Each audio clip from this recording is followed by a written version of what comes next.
Hey guys, welcome back to a new video. I'm Stephanie Fisher. I'm a licensed counselor here in the state of Michigan, and I am owner and operator of In Progress Counseling.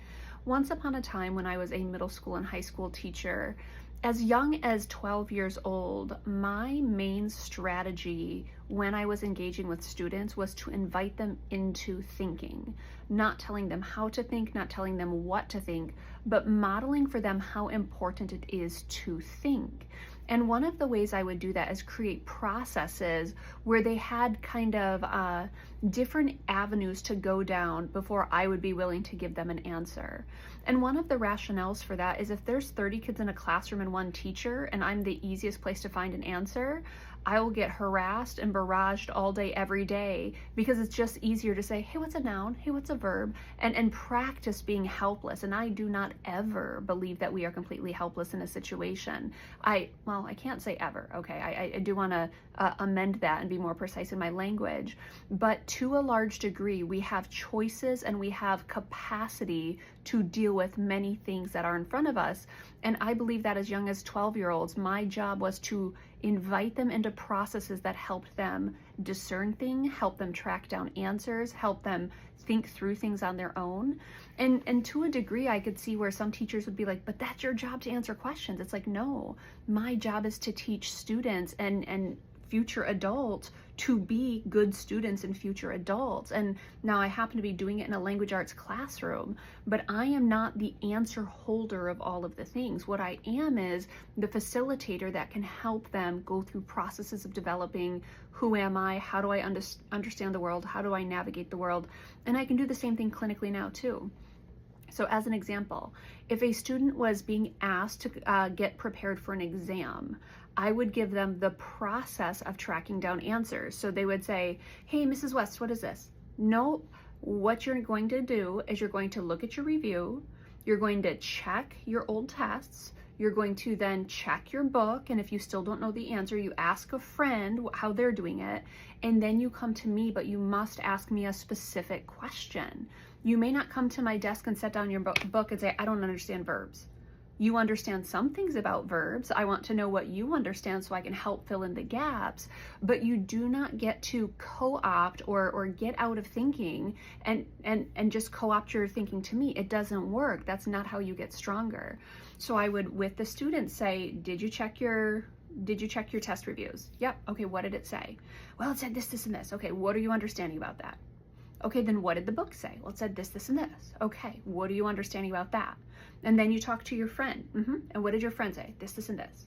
Okay, so what are your remaining questions? And to a large degree, it can feel incredibly friction-filled and obstinate. I am not someone who is obstinate. I am someone who is not about this moment here where you just want the answer. I don't want you to just get this answer and then go live your life as though that's how life works, that someone just hands you an answer and you just go use it. I want you to decide if in this process you and I arrive at the same place. Now, I've been through years of education, so chances are it's easier for me to get to answers, but I still have to think through things, wonder about things, hold things, navigate things before I have an answer.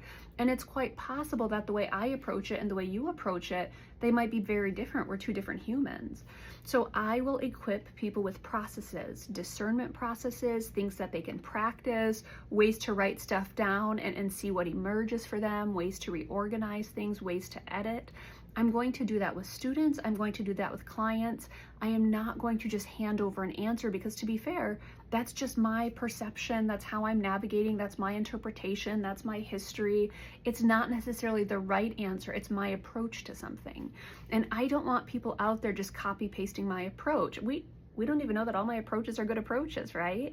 But if I generate ideas with someone and then ask them to hold them, wonder about them, apply the pieces that work, reject the pieces that don't work, those are processes, and those are beautiful processes that invite people into thinking and into better understanding and into experiential knowing. And that's the goal. The goal is for people to have clear understanding of themselves in context, how they understand the world around them. But you don't do that by just saying to someone, hey, what's the answer to number 3, or what's a verb, or what's a defense mechanism. It doesn't work. We have this whole system, these processes built in to help people navigate new understanding. So I think my takeaway today is, number 1, I don't intend to be obstinate, but number 2, there are processes for discernment. There are processes for arriving at answers. There are processes for trying to understand and learn about the world around us. That's really what I want to invite people into consistently. How do you go about learning? How do you personally go about understanding? How do you metabolize and synthesize and then decide on something? There are processes to do that, and I've done that with as young as 12 years old, saying to them, come on, let's think about it. What are your initial thoughts? What does the information say? How does that inform, your new awarenesses? How do we apply it? What was it like to apply it?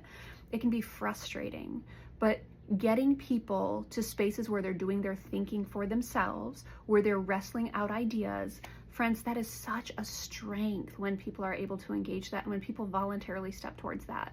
And it typically develops through extensive processes of kind of gradual release towards asking someone to reflect, asking someone to synthesize what they know, what they don't yet know, look for gaps.